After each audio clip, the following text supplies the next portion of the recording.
Bonjour, nous sommes là. Oui, je veux parler de l'équipe de Bonjour le Faso. Comme chaque matin d'ailleurs, on se lève et on est là pour vous dire bonjour chaque matin du lundi au vendredi avec vous sur Savane TV. Merci de nous renouveler votre fidélité. Merci d'être avec nous. Et comme on le dit, il faut sourire à la vie et la vie vous sourira malgré les difficultés qu'on rencontre souvent. Merci de votre fidélité. Cette semaine, on est installé au niveau du musée de l'eau de Moutili, dans le village de Kwanda, pour vous faire découvrir le musée de l'eau. Oui, un musée à ciel ouvert qui valorise ce liquide précieux qu'est l'eau. Et on vous amène à la découverte de ce musée. Aujourd'hui, nous vous proposerons d'écouter le témoignage du promoteur de ce musée de l'eau. Il s'agit de monsieur Alassane Samoura. Dans un instant, vous aurez l'information à travers la revue de presse également. Et plus tard, on recevra une Waïen, c'est comme ça qu'on on les appelle, en tout cas membres de la coordination nationale des associations de veille citoyenne. Donc, Madame Rosalie est notre invitée de ce matin. Elle sera là également pour partager l'actualité avec nous. Et voilà, parler de son engagement dans la veille citoyenne, parce que nous sommes dans le mois de mars, mois de la femme. Francis Emmanuel Zongo sera là en fin d'émission pour nous donner les éphémérides du 11 mars d'une certaine année. Merci de vous installer confortablement. Nous démarrons l'aventure tout de suite et maintenant. La première rubrique qui nous amène notamment à Motili, dans le village de Kwanda, pour vous faire découvrir le musée de l'eau. On y va pour la rubrique à la découverte de...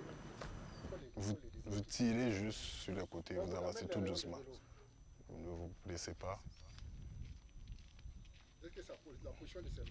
Oui, oui, c'est bon. Il faut bien fermer le point. Voilà. Tout doucement.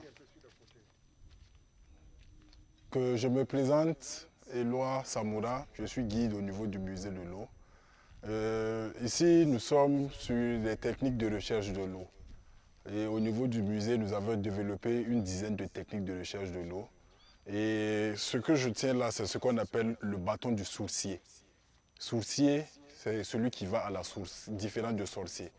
Et ici, ce qu'il faut retenir, c'est que c'est ce qu'on appelle dans la langue morée l'arbre de Gaaka, ou le noisetier en français. Vous le coupez sous la forme de la lettre Y. Voilà, généralement, c'est toujours mieux à l'état frais. Vous le coupez sous la forme de la lettre Y. Et puis vous le tenez comme ceci, comme je le tiens comme ça. Vous fermez le point. Et puis vous tirez sur les côtés, vous avancez tout doucement sur votre terrain pour rechercher de l'eau. Voilà. Donc au fur et à mesure que vous avancez, vous tirez sur les côtés et puis vous avancez.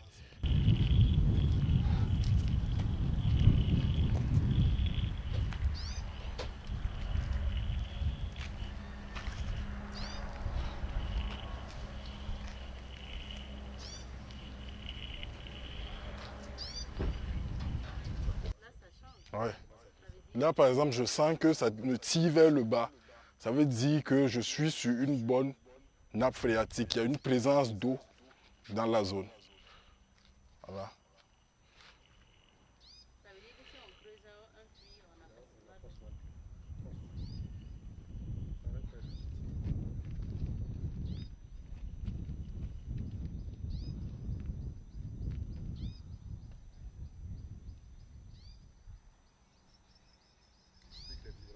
Voilà. Donc il y a des légères vibrations. Et plus la nappe phréatique est conséquente, plus les vibrations s'intensifient. Voilà. Et une fois que je ressors de la nappe, je vais sentir que les vibrations vont diminuer et le bâton va revenir à sa position normale. Voilà.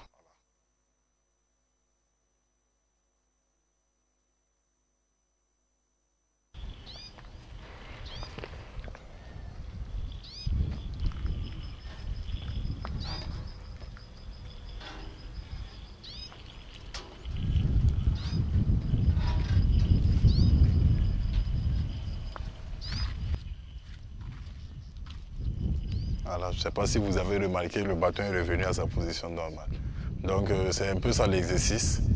Ça c'est ce qu'on appelle le bâton de sourcier. Nous avons d'autres méthodes de recherche de l'eau que nous essayons de développer ici, les savoirs, ce qu'on appelle des savoirs endogènes. Nous avons le pendule, ce qu'on appelle le pendule. C'est un simple écrou que nous avons pris, nous avons attaché une ficelle et puis voilà, ça nous permet de chercher de l'eau. Et le principe est le suivant, vous le balancez et puis vous gardez votre main intacte. Vous gardez la main intacte et puis vous vous promenez aussi. Vous avancez.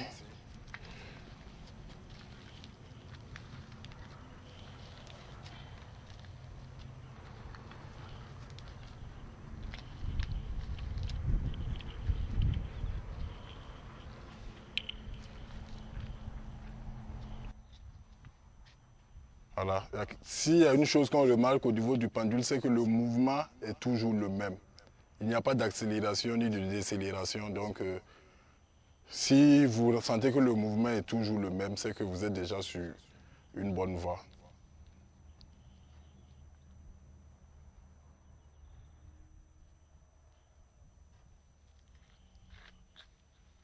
Comment savoir si nous sommes sur une nappe phréatique avec le pendule?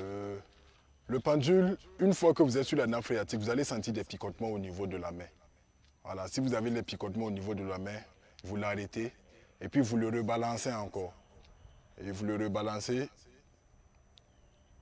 L'avantage avec le pendule, c'est qu'il vous donne à peu près la distance à laquelle vous devez creuser pour avoir de l'eau. Donc un va-et-vient, ça fait 1 mètre, 2 va-et-vient, 2 mètres, ainsi de suite. Donc arrivé à 30-35 mètres, si vous sentez encore des picotements, vous l'arrêtez, vous le rebalancez. Quand vous le rebalancez, entre 35 et 40 mètres encore, vous allez sentir des picotements. Donc ça veut dire que dans cet intervalle de 35 à 40-45 mètres, vous avez de l'eau. Et si vous creusez, vous allez trouver effectivement de l'eau à cette distance-là. Voilà, donc c'est l'avantage du pendule. Donc il y a le système de va-et-vient, il y a aussi le système oscillatoire. Voilà, vous pouvez aussi utiliser la méthode oscillatoire aussi pour chercher, c'est la même chose. Voilà. Donc nous avons développé une dizaine de techniques qui permettent de chercher de l'eau, qui sont accessibles à tout le monde peut chercher de l'eau parce qu'il y a un magnétisme qui est là. Chaque homme est constitué à minimum 70% d'eau. Donc il y a une relation entre l'homme et l'eau. Donc forcément tout le monde peut trouver de l'eau. Un pas en avant. Puis, ça commence à descendre encore. Un pas en avant. Truc là haut. Cette zone là. Amène ça aussi.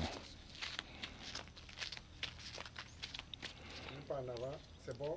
Tire maintenant, tu vas voir que ça va, c'est vrai ce que ça va te faire. Tu vois maintenant? À travers cette vidéo, vous avez appris à rechercher des points d'eau. Oui, parce qu'au musée de l'eau donc de Motili, vous avez la possibilité d'apprendre à rechercher des points d'eau dans la nature. Donc, à travers différentes techniques enseignées par Monsieur Alassane Samoura et puis notamment son fils qui est guide au niveau du musée. Pour la suite, nous allons découvrir les titres de l'actualité. C'est parti pour la revue de presse.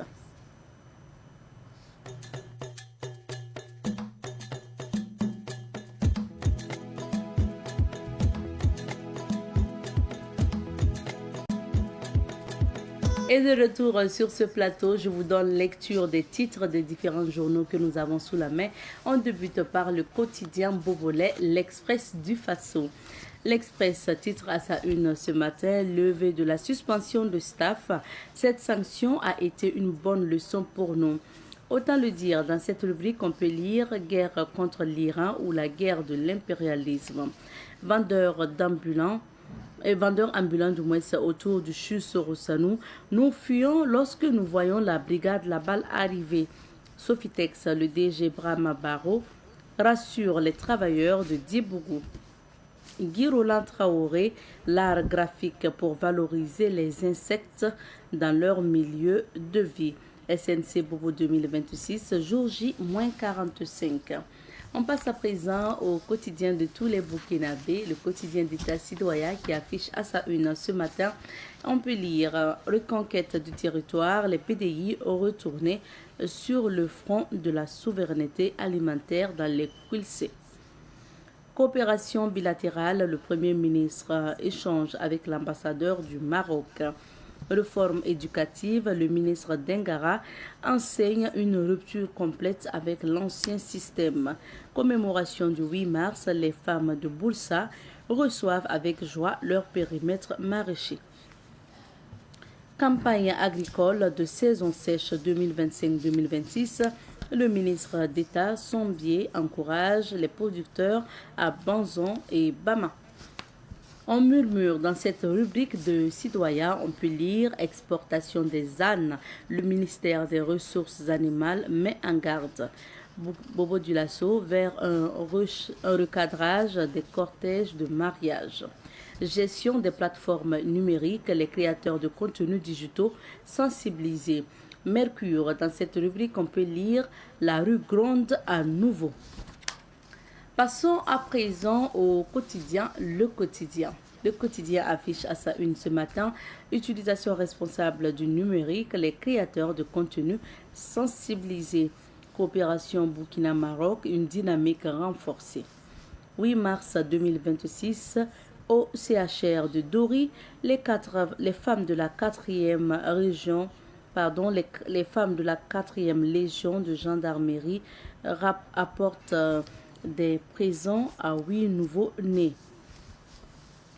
Nouna Bakayoko, imam au Serfi et à l'AMB, les 10 dernières nuits de Ramadan sont une opportunité exceptionnelle de transformation spirituelle. On passe à présent au journal Le Pays qui affiche à sa une reprise des activités de staff. Soulagés, les conducteurs s'engagent. On peut lire également assassinat du guide Ali Khamenei, le Serfi solidaire du peuple iranien.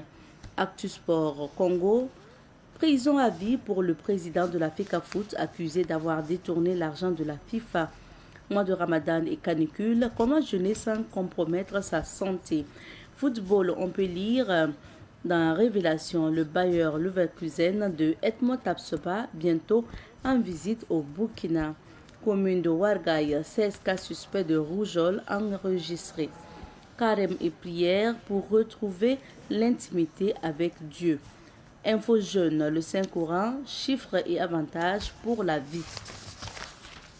On termine par le doyen des quotidiens privés, l'Obs. L'Observateur Palga affiche à sa une reprise des activités de la compagnie Staff, redémarrage après 22 jours d'arrêt forcé.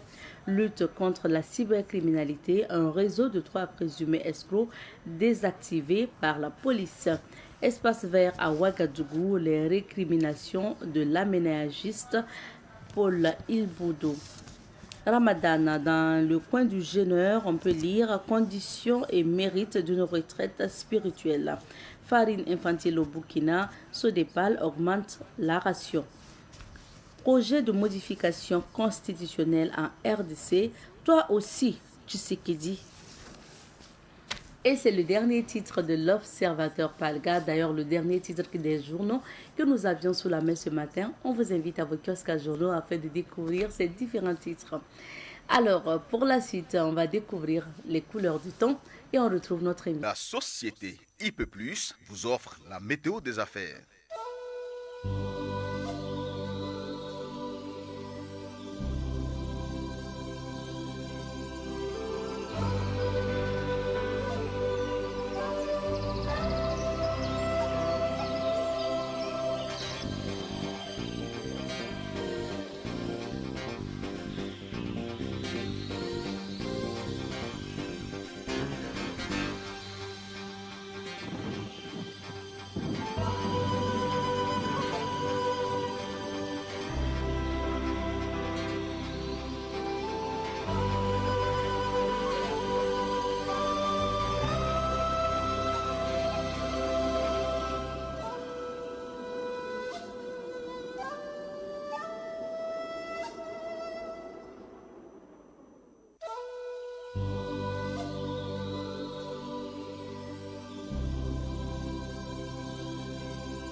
météo des affaires vous a été offerte par la société IP+, le numéro 1 du haut débit.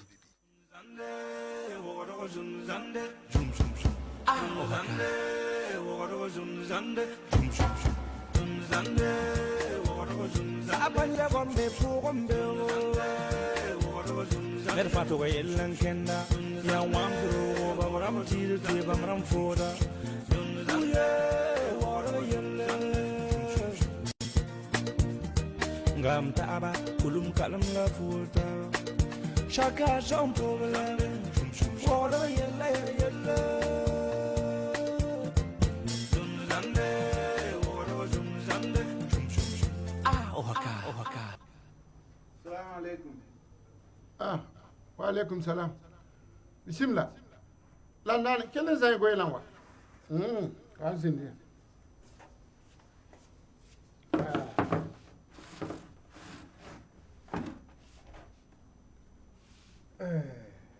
Nyam wando kama. Zenda yemo no wa mihiro. Sanya menga ya zen hunonga menga. Vatu nere. Comment am la bodo? Akon mam tu spige. Tum songo menga. Fa. Ya kan kumam sikra. Tum wa kundi mam. Landani.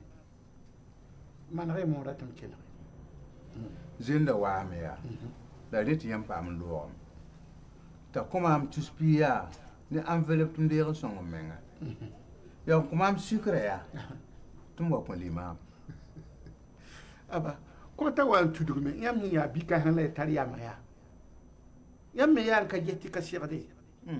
Ha? Ya mam yidi am. Mam la lima mo, tiyam ya landam. To bo kont mam sikr paquet la bri ka tupi ngun kont yamba. Yam pa miti ya han tuduri. Tupi ga ya mam so. Yam mo so sikr. A woto la so ba han ko. Ay yam me takan je ho, mpa mane pangna. Na haya mam la lima ma tiyam ya landana yi. Bi geti pa sakar. Tupi ga be. Nila wat. Fa. Yawa. Ya mam halal. Shukra. Ya yam halal. Yikin kuliya. Ntiri shukriya. Ne parler kamba. Tia yam halal. Tiriya. Lima. Bismillah. Na boa sorry. Salam alaikum. Zaksoa. Empa wa sikala. Wena ni songa imro mi hino ya. Wo kuma am sikre. La kuma am envelope tum kon limama. Oh. Aya, nila woto. Alhamdulillah. Fa, runde. Ton me na ya empa am ko no ni sikala.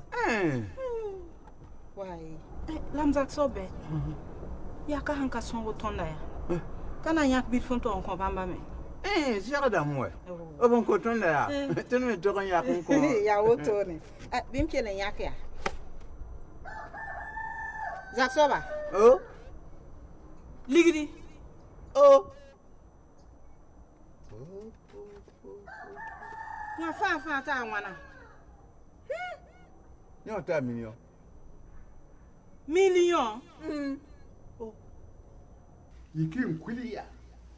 Ntiri shukriya. Tia yam halal. Waga Abanyira gombe fu gombe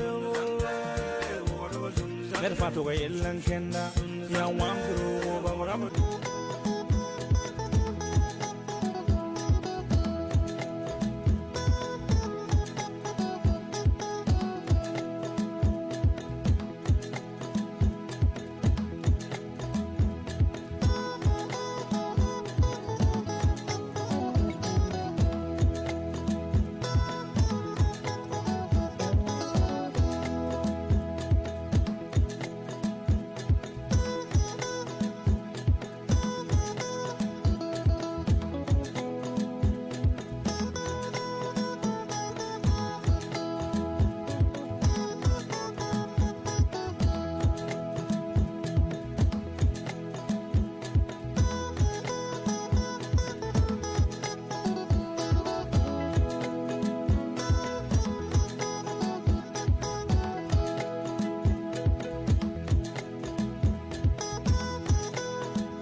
Savan TV, la télévision des nouvelles idées.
Savan TV, la télévision des nouvelles idées.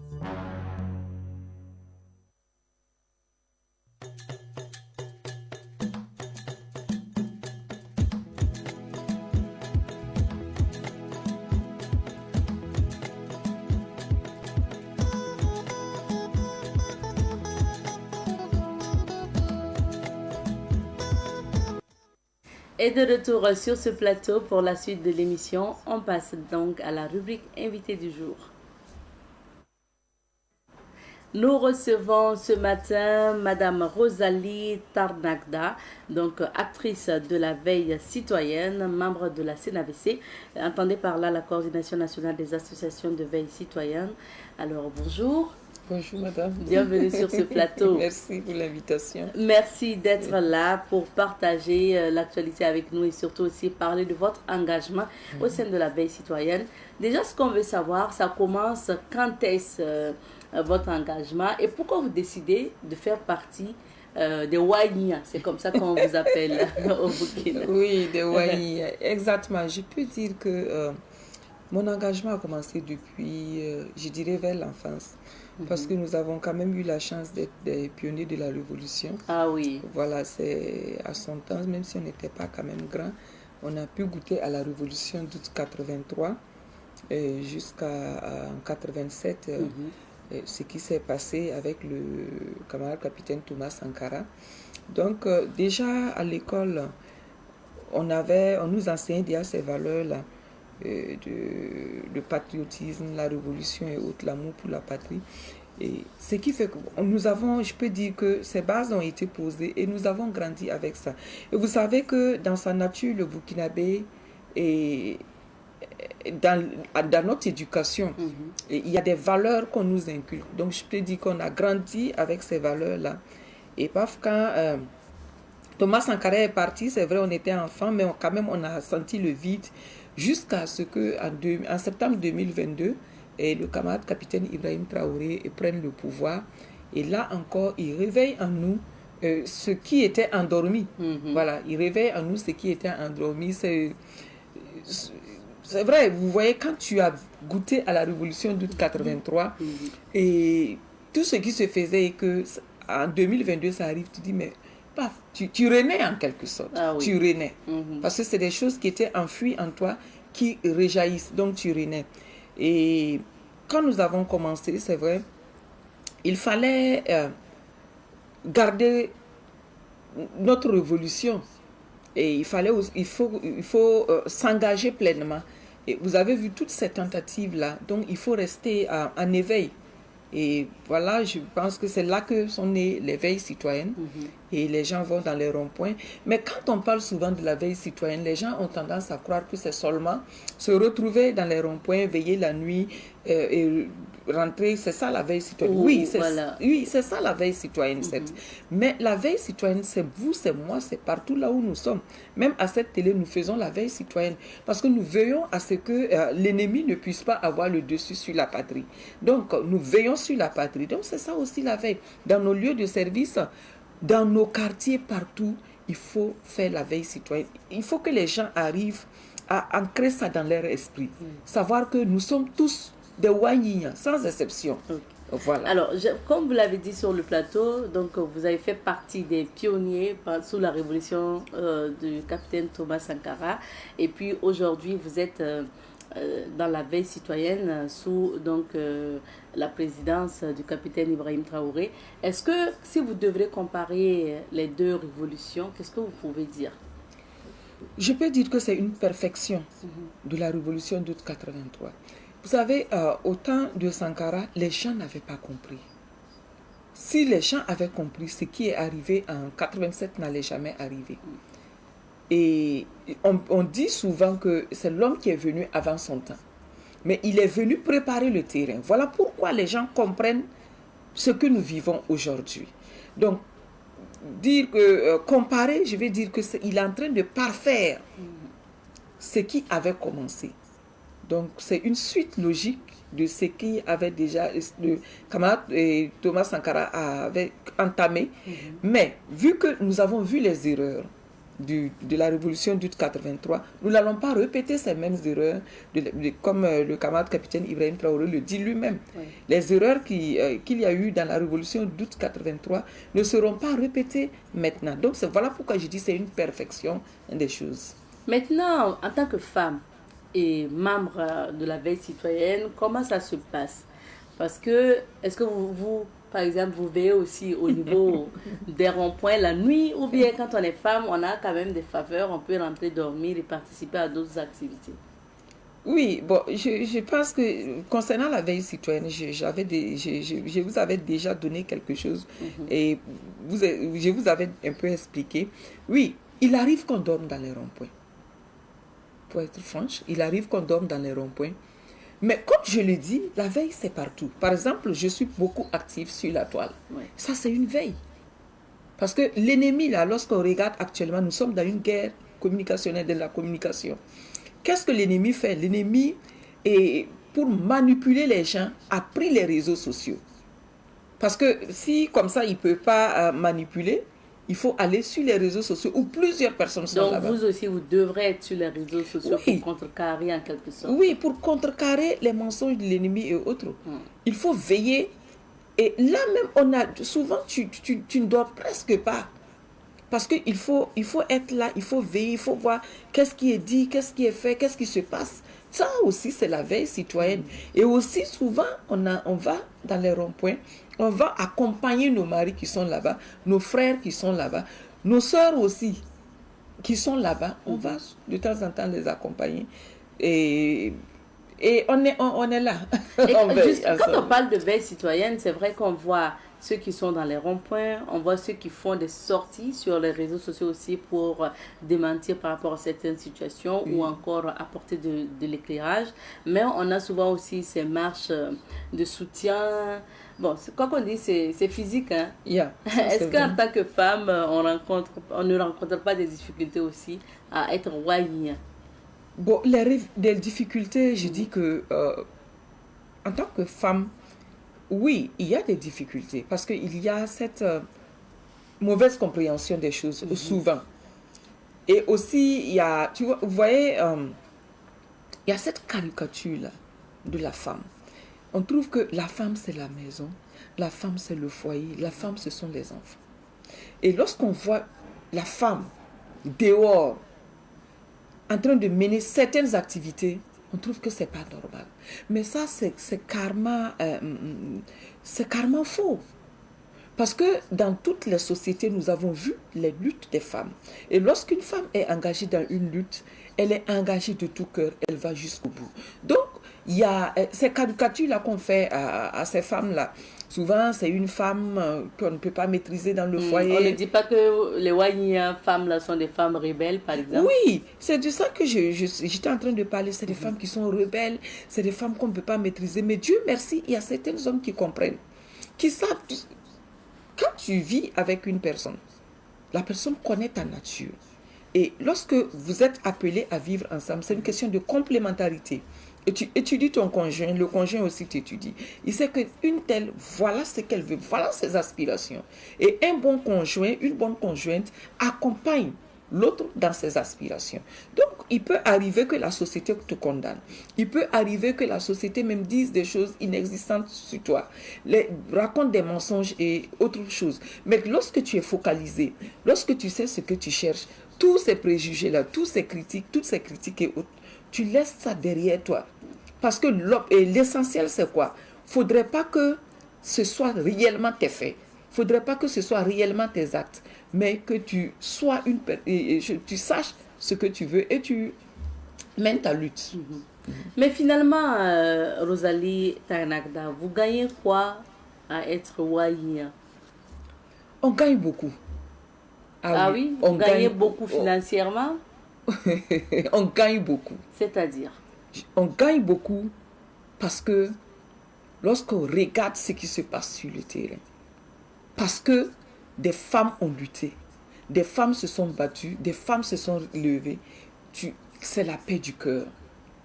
Tu es tranquille, tu es fier. Et lorsqu'on regarde le camarade capitaine Ibrahim Traoré, jeune, et qui a décidé de mettre sa vie, de donner sa vie en sacrifice pour cette nation-là. Mais il n'y a pas de raison que moi, la femme, je m'asseye à la maison, moi qui suis en âge avancé que lui, reste à la maison pendant que lui, jeune, se sacrifie pour la nation. Non. Et quand on dit la femme c'est la mère, la femme c'est la nation. La femme doit se battre. Voilà pourquoi j'ai dit, et je répète encore, on gagne beaucoup. Cette satisfaction. Sur le plan financier, ce que les gens disent, bon, je ne sais pas, nous avons entendu parler, nous avons entendu que les dire beaucoup de choses. Certainement perçoivent de l'argent. De l'argent et autres. Mais bon, à mon âge là, le pouvoir actuel à quel âge? Le pouvoir n'a que 3 ans. C'était, ou bien, si je mets 2022, 2026, disons 4 ans. Donc, enlever 4 ans dans mon âge, il reste combien? Donc, durant tout ce temps-là, j'attendais 2022 pour commencer à manger. Et est-ce que quand on me regarde, je suis quelqu'un qui a commencé à vivre en 2022? Mais en fait, ce sont des mots comme ça qu'on utilise pour nous amener à nous asseoir, pour nous décourager. Mais nous disons non. Il y en a qui se sacrifient financièrement même dans ce combat-là. Et qui sont fiers de le faire parce qu'ils le font pour leur pays. Regardez les fonds de soutien patriotique. C'est le gouvernement qui donne, mais c'est le peuple qui donne. C'est un sacrifice. Voilà pourquoi j'ai dit tout le monde est Wanya. Toute personne qui est prête à se sacrifier pour cette nation, c'est un Wanya. Donc, si le peuple, le pouvoir même a besoin aujourd'hui que le peuple donne, et nous allons nous asseoir, dire au pouvoir de donner. Nous gagnons parce que le pays est en train d'avancer. Nous gagnons parce que nos rêves sont en train de se réaliser. Nous gagnons parce que l'avenir demain de nos enfants est assuré. Nous gagnons parce que le Burkina Faso sera un pays de rêve, comme le camarade capitaine Ibrahim Traoré l'a dit, un Eldorado. Nous gagnons beaucoup et nous sommes fiers de nous battre pour cette nation. Donc, pour ceux qui parlent financièrement, ils peuvent continuer leur langage, mais je sais que leur bruit, mais je sais que et si on enlève 4 ans dans mon âge, quand même, j'ai vécu. Donc, je n'ai pas attendu 2022 pour commencer à vivre. Est-ce que les Wanya qui sont dans les ronds-points sont majoritairement des chômeurs? C'est ce qu'on entend aussi souvent. Oui, et voilà pourquoi les gens parlent ils gagnent financièrement. Je vous dis, quand on dit Wanya dans les ronds-points, la plupart de ceux qui sont là-bas peuvent même embaucher ceux qui les insultent. Ce sont des commerçants, pour la plupart. Ce sont des fonctionnaires. Il y a des enseignants, il y a des infirmiers, il y a des docteurs. Le camarade capitaine Ibrahim Traoré, lorsqu'il est passé à la télé une fois, il a dit quoi? Au front, il y a des gens qui ont laissé leur boulot pour aller au front défendre la patrie. Il y a des gens, malgré leur charge dans le bureau et autres, viennent veiller la nuit pour protéger la nation. Et je dis, la veille citoyenne, c'est partout. Donc, en fait, c'est une façon de diminuer les gens pour enlever en eux cette flamme-là, de défendre la patrie ou bien de militer pour la patrie. Mais cela ne nous décourage en rien. Nous savons que nous ne sommes pas à ces choses-là près et nous ne serons jamais à ces choses-là près. Ceux qui sont dans les ronds-points ne sont pas à ces choses près. Ce ne sont pas des chômeurs. Ce ne sont pas du tout des chômeurs. C'est des gens qui ont une activité. Et c'est des gens même qui souvent, aujourd'hui, ont des problèmes dans leurs services, ont des problèmes même dans leurs activités, parce que, vu leurs convictions, on refuse à certains même les marchés, on refuse, et certains fonctionnaires même ont des problèmes, parce qu'ils se sont affichés à visage découvert. Donc, il faut plutôt venir encourager ces personnes-là, que de vouloir les ridiculiser en quelque sorte. Excusez-moi, mais c'est vouloir les ridiculiser. C'est ça, je dis, ils ne sont pas des enfants. Vous voyez des vieilles personnes là-bas. Et des vieilles personnes, quelqu'un qui a 60 ans, 50 ans, 40 ans, c'est 4 ans il a vécu? Non. Est-ce qu'il a des enfants? Il a une famille. C'est qu'il se débrouille pour nourrir sa famille. Maintenant, bon, venir, tous ces clichés-là, ça, je pense qu'on a dépassé ce stade, quoi, ce niveau. On vous reproche souvent aussi d'être trop strict, trop dur avec ces personnes-là qui ne partagent pas les avis des Wayi, hein, parce qu'on voit sur les réseaux sociaux, vous dites que vous intervenez beaucoup à travers des vidéos. Vous êtes nombreux, hein, ceux qui sont de la veille citoyenne, à faire des vidéos en plus des vidéos de sensibilisation, il y a souvent des vidéos de menaces quand même, ou des vidéos d'interpellation, on peut le dire comme ça, de peut-être de personnes qui auraient tenu des propos qui ne cadrent peut-être pas avec votre vision et tout. Est-ce que vous n'allez pas trop loin, souvent en menaçant une personne de ne pas aller répondre à des médias, aller sur des plateaux télé, sinon on risque de peut-être boycotter la télé ou ceci ou cela. Est-ce que vous ne partez pas loin quand même? Je sais que peut-être c'est pour ça que vous m'avez invité ce matin. C'est l'actualité aussi. Parce que c'est l'actualité, exactement. Et hier, nous étions avec le CSC, le Conseil supérieur de la communication. Il y avait aussi la BLCC, non? BCLCC, voilà, de lutte contre la cybercriminalité. Et puis, il y avait le ministre aussi de la communication avec nous.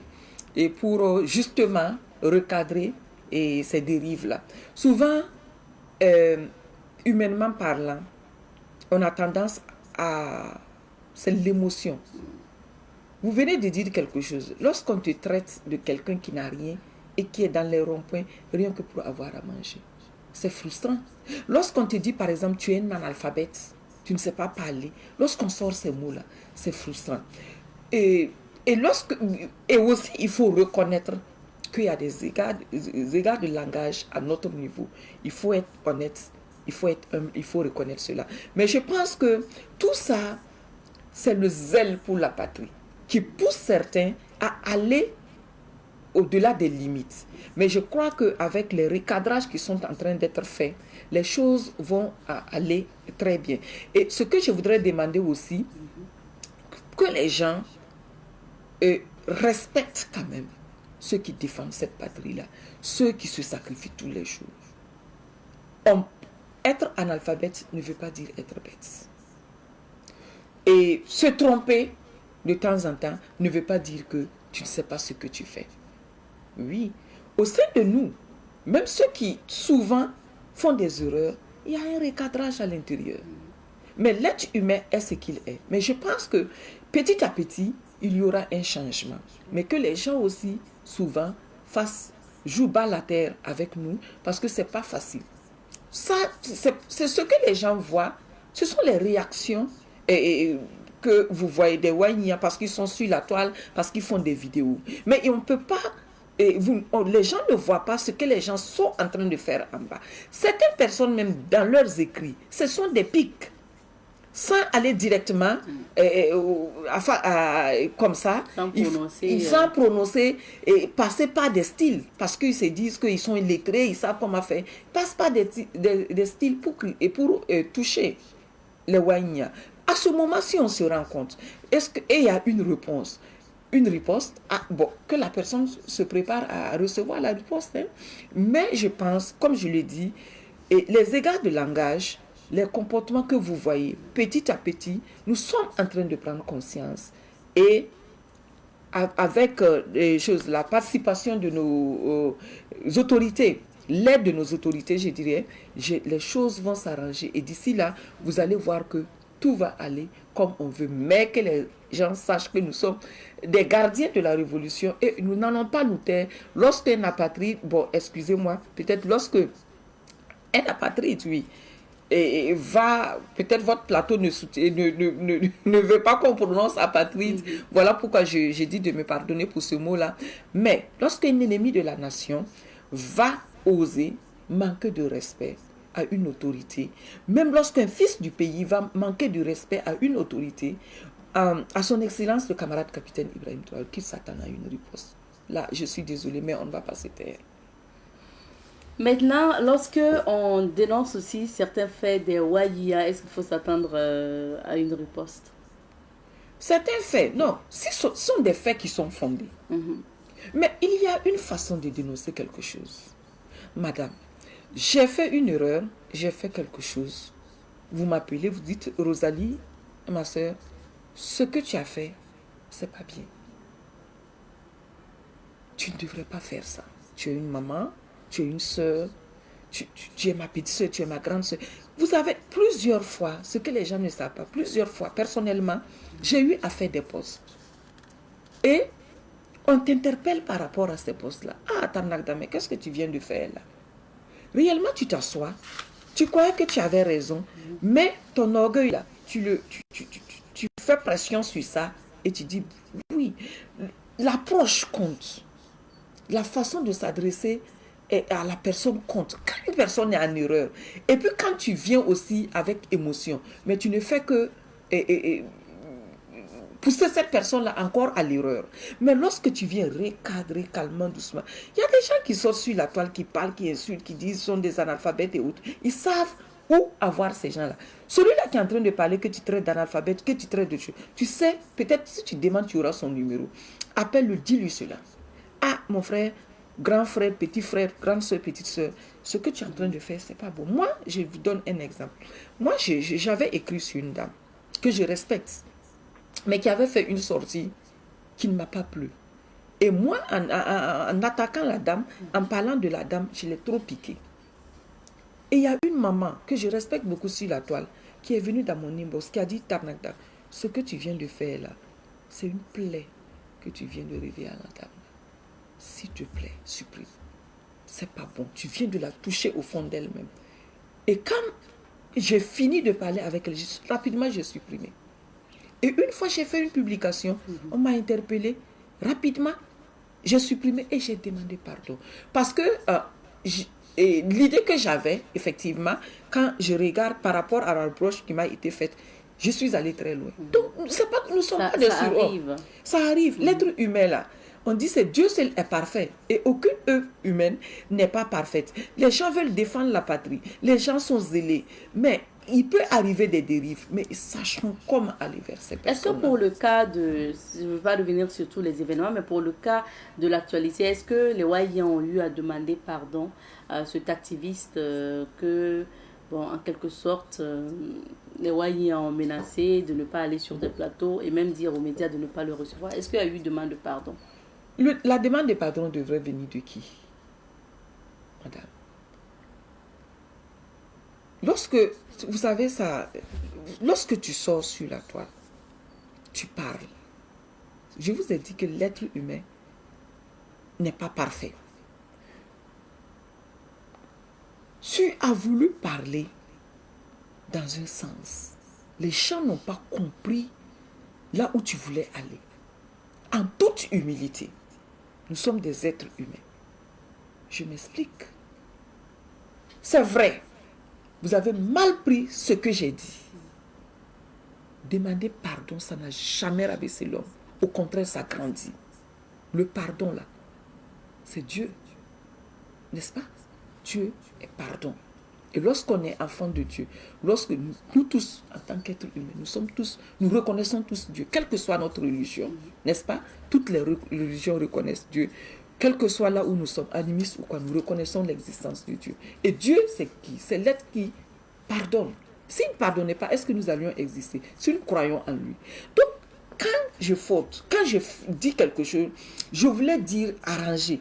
Mais les gens ne m'ont pas compris. Je vous ai dit que j'ai eu à supprimer. Je pouvais dire non, parce que la personne à qui je m'adressais était allée loin. Mais j'ai dit, pardon, j'ai supprimé. Donc, c'est pour dire qu'il ne faut pas souvent se prendre trop.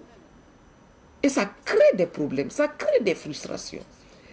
Dire, je voulais dire ça, je me suis trompée, je ne vais plus répéter demain, j'ai compris, pardonnez-moi. Nous sommes des frères. Le Burkina Faso, là, qu'est-ce qu'on recherche? C'est la paix, c'est la cohésion. Et lorsqu'on prend la cohésion, et que soi-même, on ne peut pas dire, ah, j'ai eu tort, j'ai fauté. Ça devient quoi? Quelle cohésion tu prônes?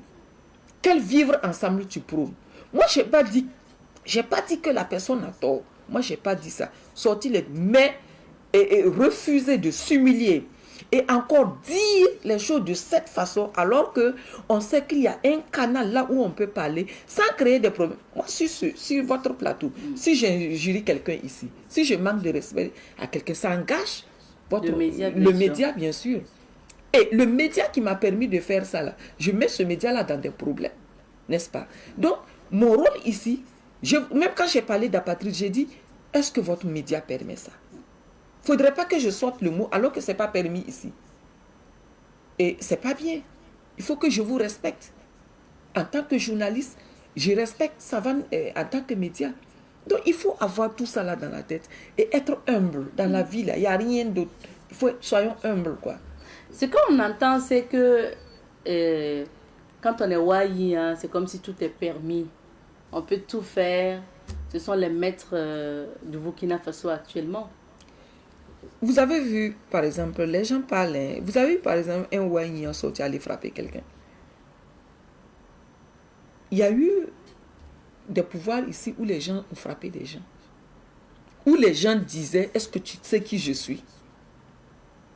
Mais aujourd'hui, les Wayi, leur seule parole, c'est leur vidéo. N'est-ce pas? C'est dans le rond-point, dans les ronds-points, faire des vidéos, dire ceci, cela. Ils ont fait quoi ici? Et ils ne sont pas, moi à ma connaissance, depuis le début j'étais là, j'ai vu, ils ne sont pas encore allés agresser quelqu'un. Je ne crois pas que... Physiquement, vous voulez dire. Physiquement, mais verbalement. Oui, on peut prendre ça aussi comme agression, une agression verbale, oui.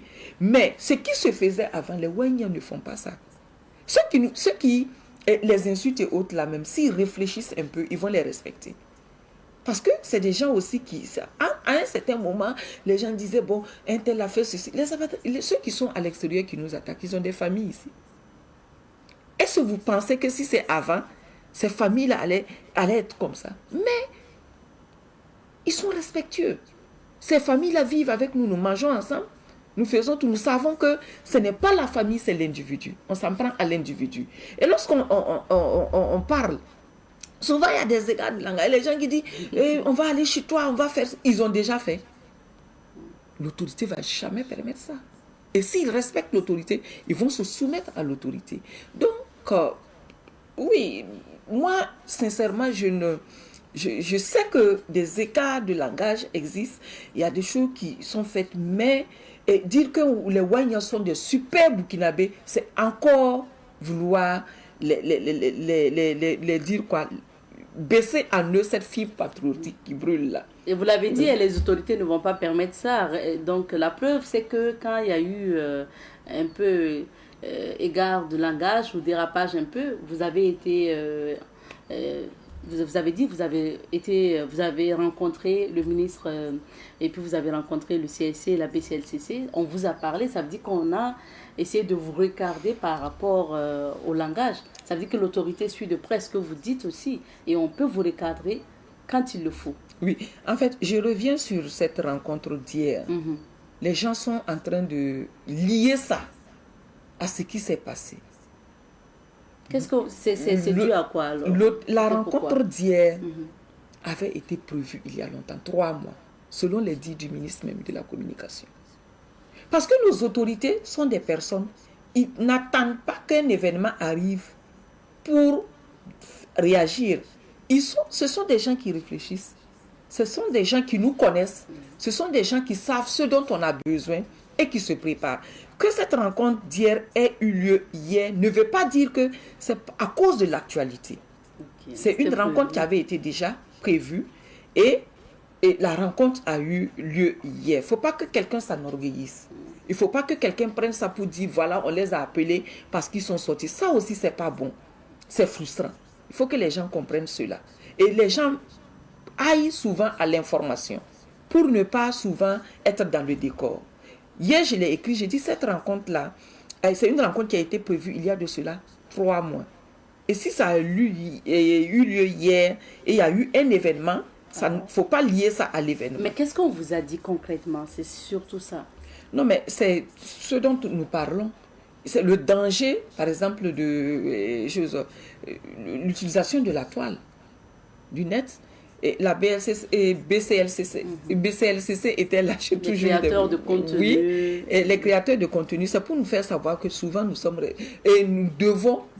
responsables de nos pages. Et lorsqu'une personne vient faire ce qui ne va pas, ce qui n'est pas normal sur notre page, soit nous supprimons, ça engage notre responsabilité. C'est pour attirer notre attention justement sur les égards de langage. C'est pour attirer notre attention sur notre comportement même sur la toile.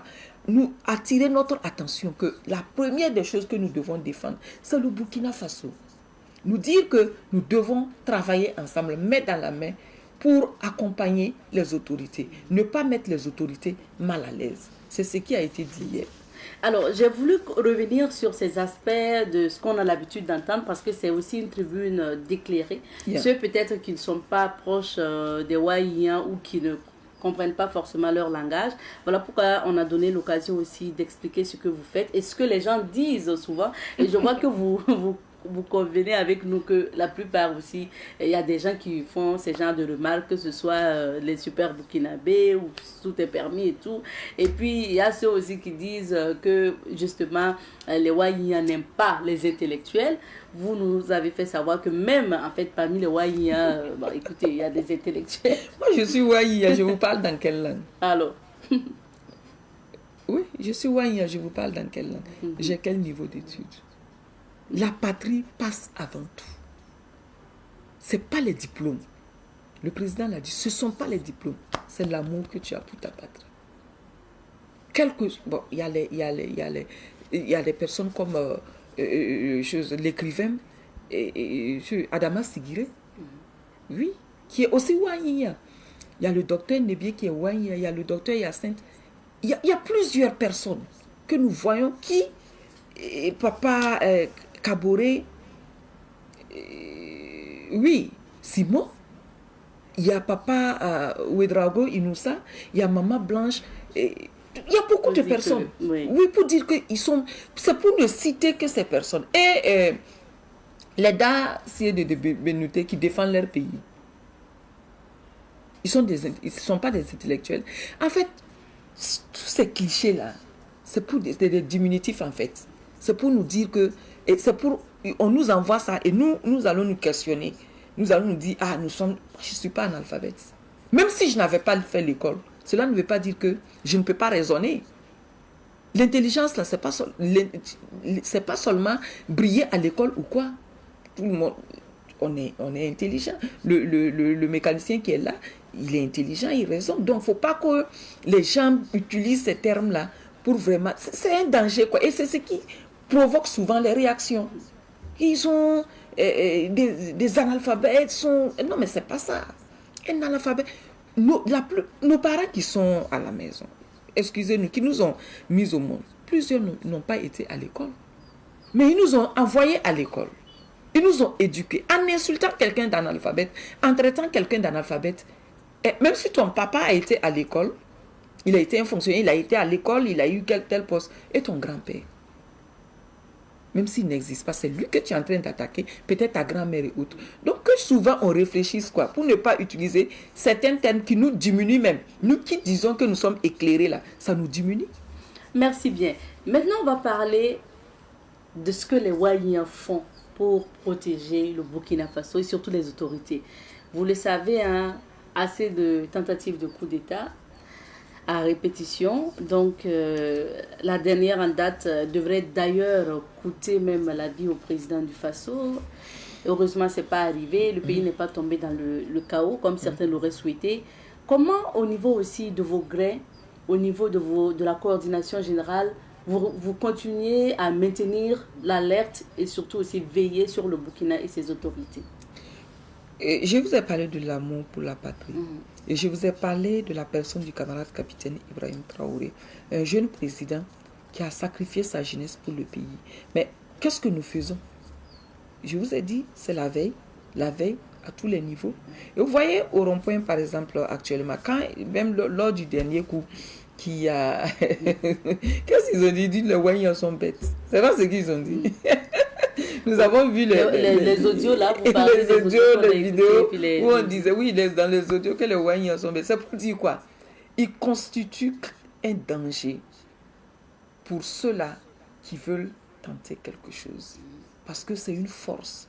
Et les impérialistes aujourd'hui, ils ont peur de quoi? Ils n'ont pas peur. Si c'est côté armement, est-ce que nous les dépassons en armement? Nous ne les dépassons pas. Ils ont les armes qu'ils veulent. Ils peuvent faire ce qu'ils veulent. Mais est-ce que pour atteindre le camarade capitaine Ibrahim Traoré, ça c'est facile? Il faut d'abord marcher sur ces millions de Burkinabés là pour pouvoir l'atteindre. Et c'est ça le problème. Voilà pourquoi, justement, ils passent partout pour nous décourager. Donc, notre travail, c'est de garder la veille. Vous voyez souvent, ils font des alertes. Les gens disent que deux fois, ce sont des fausses alertes. Mais il le faut aussi pour garder le peuple en éveil. Oui, quelque chose a explosé un peu, on dit à coup d'état, courez. Et les gens sortent. Quelque chose s'est passé, on dit ceci. C'est leur travail. Souvent, on dit non, c'est un truc, mais c'est ça aussi, il faut veiller. Donc, on est mobilisés, les femmes sont mobilisées dans nos quartiers. Vous savez, actuellement, aujourd'hui, nous devons être chacun quoi? Quelqu'un étudier le comportement des personnes. Les gens là qui viennent nous attaquer, là, ils ne sont pas de dehors, ils sont avec nous, souvent ils vivent avec nous. Mais si nous n'avons pas la capacité d'étudier leur comportement, même dans les services, ça va nous échapper. Donc c'est ce que nous sommes La lutte continue. La lutte continue partout.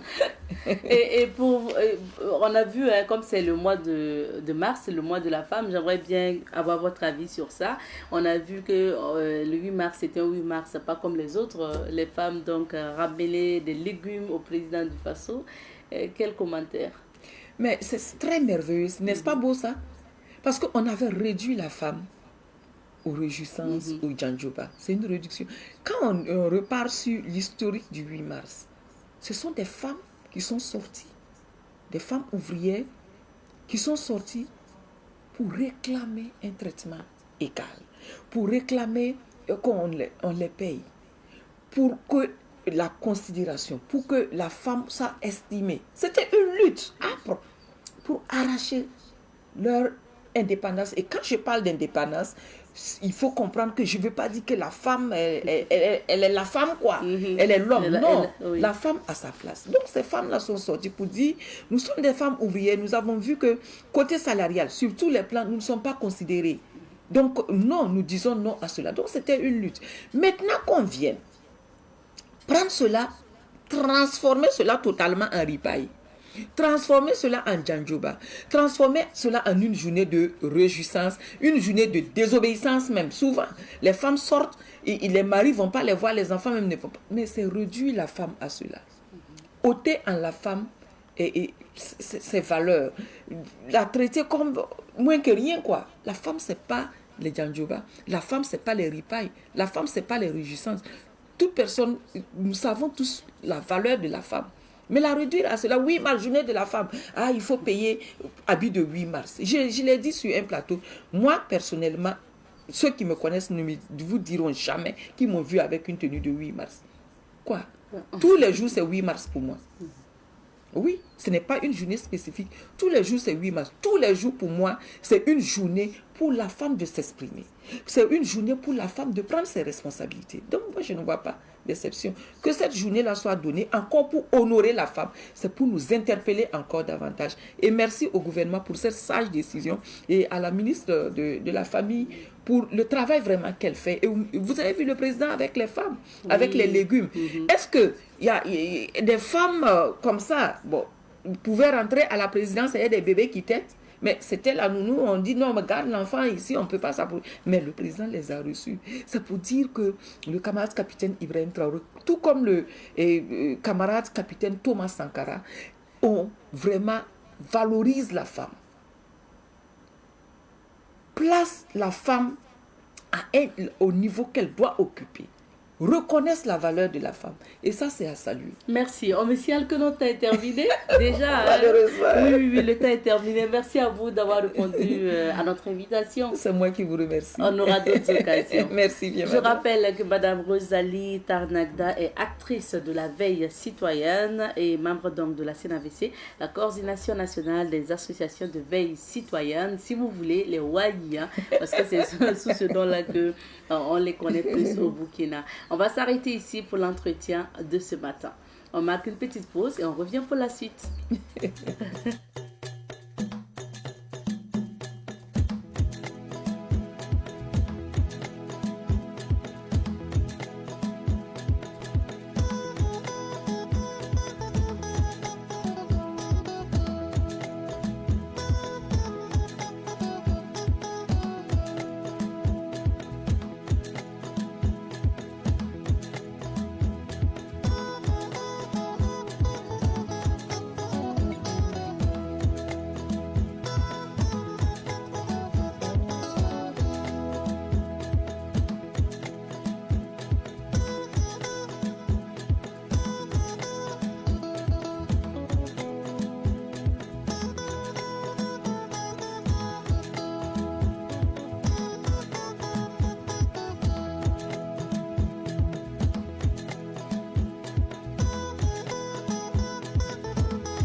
Savan TV, la télévision des nouvelles idées.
Et nous sommes de retour sur ce plateau. Cette fois-ci, on va parler des Jeux Olympiques de Basseko. Justement, des jeunes d'une association décident d'organiser des Jeux Olympiques. On va en parler sur ce plateau avec Monsieur Zakaria Kamaradaoui, qui est le président de Sogel, entendez par là Solidarité Jeunesse pour l'entraide locale. Bonjour, Monsieur Dao. Bonjour, madame. Bienvenue. Merci. Nous sommes également avec Monsieur Yacouba Corbero, secrétaire général de la même association. Bonjour. Bonjour. Merci à tous les deux d'être sur ce plateau pour déjà nous parler des Jeux Olympiques de Basseko. Okay. C'est atypique comme nom, Jeux Olympiques de Basseko. Maintenant, déjà, un mot sur l'association. Monsieur le Président, Solidarité Jeunesse pour l'entraide locale. Votre association a vu le jour quand et pourquoi vous l'avez mis en place? Ok, merci bien pour la parole. Et notre association, il faut dire que l'association a vu le jour il y a 5 ans de cela. Ah oui. Mais nous fonctionnons sous tutelle d'une autre association qui était à Basenko et à VSB. Mais en 2023, nous avons donc obtenu notre récépissé pour être une association autonome en 2023. Donc, et pourquoi vous l'avez mis en place, cette association? Bon, nous l'avons mis en place parce que bon, nous nous sommes dit en tant que jeunes du quartier, il faut quand même s'unir pour pouvoir réfléchir sur un projet qui pourra donc impacter donc, le Burkina et beaucoup plus la société. Voilà pourquoi on a réuni les jeunes et on a échangé autour de l'idée et bon, on a créé l'association. Alors, M. Corbego, qui sont les membres de SOGEL et quels sont vos objectifs? Les SOGEL, les membres de la SOGEL, c'est disons tous les jeunes du Burkina, en particulier les jeunes de la province du Kadjogo. Et également, on va rentrer maintenant dans les détails, on est plus basé à Basenko. Donc les jeunes, les habitants de Basenko. Voilà. Donc notre objectif principal, c'est de pouvoir promouvoir l'épanouissement du jeune adolescent en vue de son insertion socio-professionnelle. Donc voilà un peu l'objectif en fait général de l'association. Promouvoir l'épanouissement du jeune adolescent pour son insertion dans la société. Quand on est jeune à Basenko, on vit bien? Très bien, parce qu'on est entouré de bonnes personnes. Et voilà. Alors, M. Dao, parlons maintenant des Jeux Olympiques. Vous avez intitulé ça Jeux Olympiques de Basenko. Comment l'idée est née d'organiser une compétition de sport comme ça?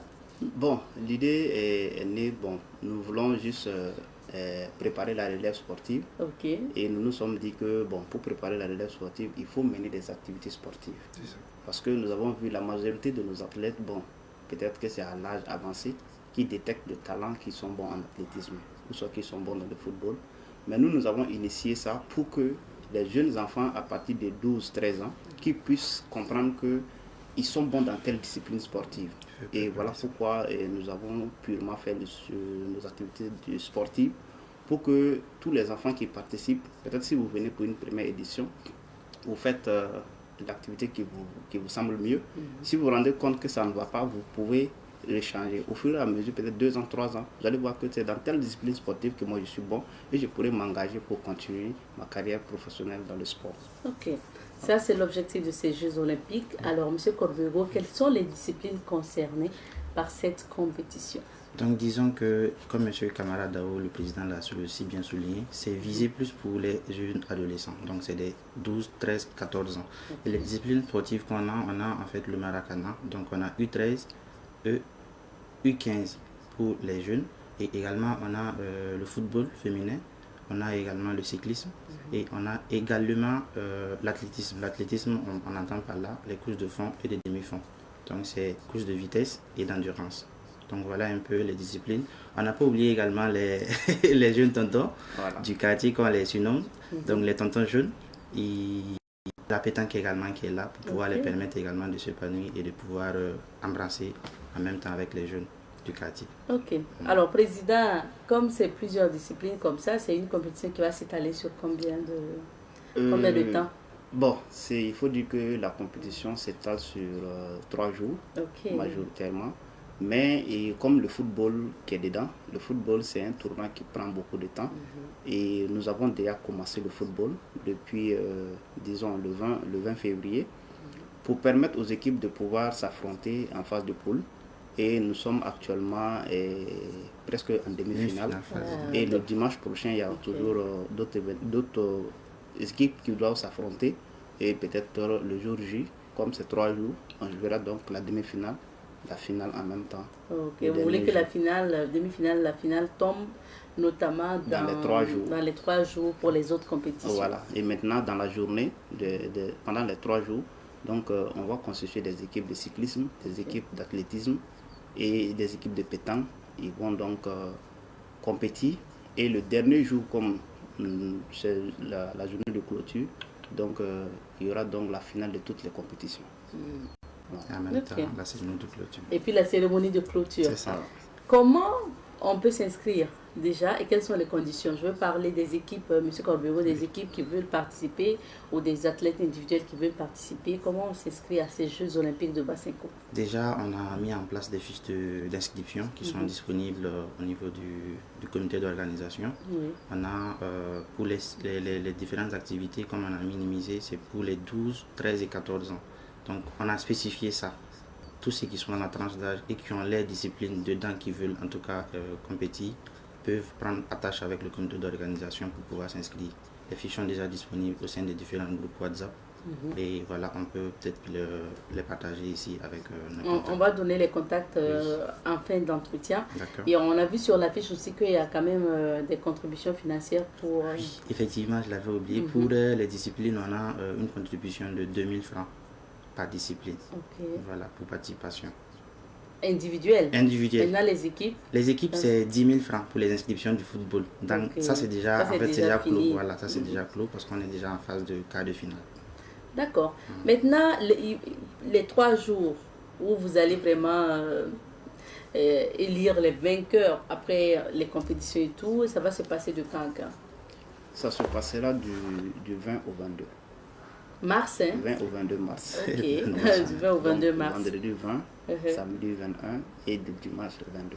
Et ça se passe où exactement à Bassenco? Ça se passe à Bassenco sur le terrain de l'école primaire Wenpanga.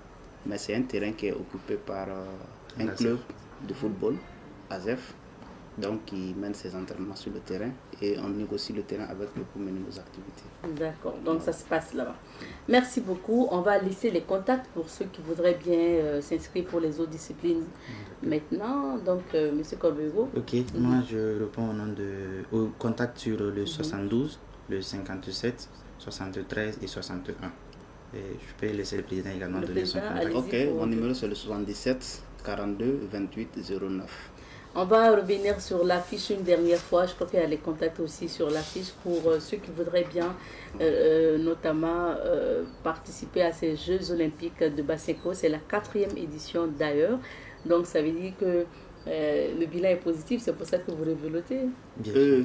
Bon, oui, on peut dire oui. Vous essayez de tenir. On essaie de tenir, on essaie de tenir comme on l'a dit. C'est une association à but non lucratif. Maintenant qu'on mène nos activités, on fait tout quand même pour tenir l'activité. Et on espère qu'un jour, les choses iront bien. Ça va prendre, comme on le dit d'habitude. Merci beaucoup. Inch'Allah, grâce au sponsor. Grâce au sponsor. Et voilà. On vous souhaite également vivement de trouver ces sponsors-là. Merci à vous d'être passé. On va s'arrêter ici. Alors, on marque une petite pause. Juste après, on sera avec Francis Emmanuel Zongo. Merci.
Savan TV, la télévision des nouvelles idées.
Et oui, et de retour sur ce plateau, bien sûr que nous allons y aller pour donc les éphémérides. Et avec Francis Emmanuel Zongo qui est bien installé sur ce plateau. Bonjour Francis. Bonjour Abzeta, bonjour à toute la nation entière. On se retrouve pour les éphémérides de ce jour, 11 mars 2026. Et nous débutons avec la date du 11 mars 2004, disons de 1985 pour commencer. Mikhail Gorbatchev accède au pouvoir. Nous sommes en Russie, pour ne pas dire l'ex-URSS, avec cette date qui marque l'accession au pouvoir de Mikhail Gorbatchev le 11 mars 1985. Seulement âgé de 54 ans, il est élu secrétaire général du Parti communiste de l'Union soviétique au lendemain de la mort de Konstantin Tchernenko. Et son accession marque un tournant majeur pour l'URSS, introduisant un dirigeant réformateur jeune qui initie les politiques de perestroïka et de glasnost. Et il succède à une série de dirigeants âgés et souffrant également, rompant avec la gérontocratie, qui est un système politique ou une structure sociale où le pouvoir est détenu et exercé par les personnes les plus âgées, ce qu'on appelle les gérontes. Et j'ai tantôt fait cas de perestroïka et de glasnost. Il faut dire que la perestroïka signifie en russe reconstruction ou restructuration et elle désigne la politique des réformes économiques et sociales menées en Union soviétique de 1985 à 1991.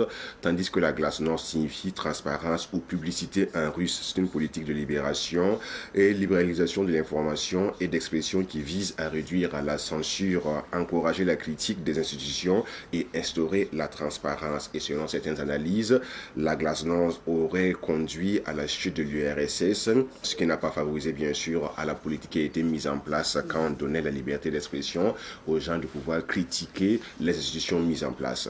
Deuxième événement, attentat de Madrid. Oui, nous sommes avec cette date, l'attentat de Madrid, encore appelé le 11M, qui a eu lieu le 11 mars 2004. Une série d'attentats dans cette zone-là. Il faut le dire, en moins de 5 minutes, 10 bombes explosent à bord de 4 trains de la banlieue, circulant entre la gare d'Alcalde, Henares et la gare d'Atocha. Et le timing est le suivant. Les premières bombes ont explosé à 7h37 minutes, 3 bombes qui explosent dans un train. À 7h38, 2 bombes explosent également dans un train à la station El Pozo. Et à 7h39 minutes, une bombe explose dans un train à la station Santa Eugenia. Et enfin, pour terminer, 7h40, 4 bombes explosent dans un train situé dans la rue Télèze à 500 mètres. Et environ 1800 blessés ont été notés lors de ces attentats, faisant au total 191 morts. Et ça a été revendiqué par une branche de Al-Qaïda, confirmant l'implication d'une cellule terroriste locale dans la zone. Et maintenant, on parle de catastrophe à Fukushima. Oui, Fukushima, nous sommes au Japon avec la catastrophe de Fukushima qui a eu lieu le 11 mars 2011. C'est l'un des accidents nucléaires les plus graves de l'histoire, classé au niveau 7, le plus élevé sur l'échelle INES au même titre que Tchernobyl et un séisme de magnitude 9,0, le plus puissant jamais enregistré au Japon, frappe au large des côtes de Tohoku. Par la suite, une vague géante atteignant jusqu'à 14 à 15 mètres à la centrale de Fukushima Daiichi submerge les protections conçues pour 6 mètres et inonde les installations. Et l'inondation également détruit les générateurs de secours, entraînant une perte totale de refroidissement et ça a provoqué également beaucoup de dégâts. Et le bilan humain, il est amer. Pratiquement 18 500 morts ou disparus. Lors de cette catastrophe de Fukushima, on voit en image ce désastre, des véhicules même qui sont apportés par la force de ces eaux. Oh, c'est pas simple. Et on parle maintenant de Covid-19. Oui, pour terminer avec les dates d'aujourd'hui, nous parlons de Covid-19. L'Organisation mondiale de la santé, OMS, a officiellement déclaré la Covid-19 comme une pandémie mondiale le 11 mars 2020. Et le directeur général de l'OMS, en la personne du docteur Tedros Adhanom, a fait cette déclaration lors d'un point de presse. Et cette décision a été motivée par les niveaux alarmants de propagation et de gravité du virus ainsi que les niveaux inquiétants d'inaction observés à l'époque. Et le virus avait déjà été classé comme une urgence de santé publique de portée internationale dès le 30 janvier 2020 et l'OMS a déclaré la fin de la phase d'urgence pandémique le 5 mai 2023. Ce qu'on peut dire, et pour terminer par rapport à cela, cette maladie également a fait pratiquement 118 000 victimes dans 114 pays et 4 291 personnes avaient déjà perdu la vie du moins lorsqu'on déclarait voilà, que c'est une pandémie le 11 mars 2020. Et aujourd'hui, c'est la journée mondiale de la plomberie. Oui. La journée mondiale de la plomberie, c'est bien aujourd'hui, 11 mars, une journée qui est instaurée par le Conseil mondial de la plomberie avec le soutien de l'Organisation mondiale de la santé. Elle souligne également le rôle vital de la plomberie dans la protection de la santé publique et de l'environnement. Imaginez-vous, dans vos différentes maisons, il faut qu'il y ait des installations de plomberie pour pouvoir évacuer certaines eaux usées et également le convoyage des eaux potables pour éviter certaines maladies. On voit que c'est peut-être bizarre lorsqu'on dit qu'on est plombier, mais sous nos tropiques, c'est des gens qui œuvrent utilement voilà, pour l'assainissement. C'était quand même compliqué. Chauffer, oui. Donc c'est leur journée, voilà, la journée mondiale de la plomberie. Super, on vous souhaite bonne journée mondiale de la plomberie à tous les plombiers qui nous regardent présentement. Et on termine par l'expression du jour, avoir une main de fer dans un gant de velours. Eh oui. Une main de fer dans un gant de velours. Oui, on a rencontré des gens qui ont une main de fer dans un gant de velours, ça existe. Voilà, l'expression avoir une main de fer dans un gant de velours signifie faire preuve d'une autorité ferme et inflexible, tout en conservant une apparence de douceur, de courtoisie ou de diplomatie. Cette expression est souvent attribuée à Napoléon Bonaparte, qui l'aurait utilisée pour définir la manière dont il convenait de gouverner avec autorité absolue, cachée derrière des formes respectueuses. Donc tu vois, le monsieur, il est là, tu le sous-estimes à quelque part, tu te dis, il ne peut pas réagir. Et là, il fait preuve de diplomatie, tout en sachant qu'il peut t'assommer à la première occasion. Et on peut le qualifier également d'un monstre froid. En degré. Donc, quand on dit vous avez une main de fer dans un gant de velours, ça veut dire que vous pouvez réagir, mais vous faites preuve de diplomatie avec beaucoup de douceur, de courtoisie, tout en sachant que derrière cela, il y a une autre image que vous cachez. Il est là, il ne réagit pas, mais quand il va t'assommer, sois prêt. Tu vas dire que non, c'est ce gant de velours là qui m'a assommé. C'est pas ça. Il a des mains de fer. Donc, caché, voilà, comme on le dit souvent, des loups déguisés en aïeux. Tu as vu, non? Souvent, tu as de ces chefs-là qui sont calmes, mais quand ils vont réagir par rapport à une situation, tu vas te demander, voilà, qu'est-ce que tu as fait au bon Dieu? Merci beaucoup, Francis. À demain. À demain. Merci également à vous. Je rappelle que je suis habillée par la boutique Daoula.